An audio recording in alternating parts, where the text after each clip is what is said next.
It's time for another Nobel Prize winning scientist in music talk. I want to talk about Anton Zeilinger. He's a physicist. He's a professor emeritus at the University of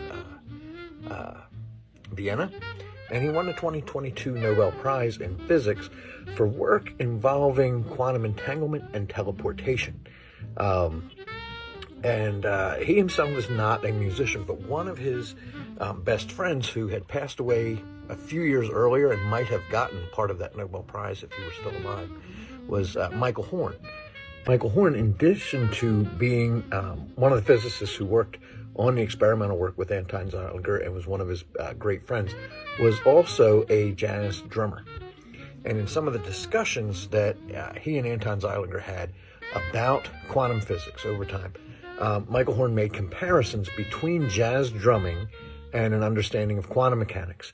And he was going into how you could play out a particular melody and then remove a note here, remove a note there, and still get that melody in your head. And that helped them to understand a bit in a different way how the physics of quantum mechanics works and how it relates into how it becomes the physics of quantum entanglement and teleportation.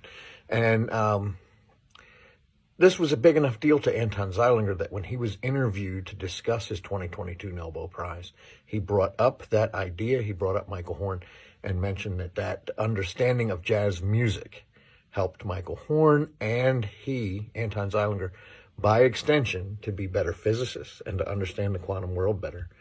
So I just want to keep encouraging you with these talks to look at music, study music if you're a scientist.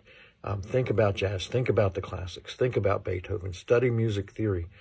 It will not only help you appreciate the musical world and just to have a great joy of the music that you hear around you, but it'll make you a better scientist as well.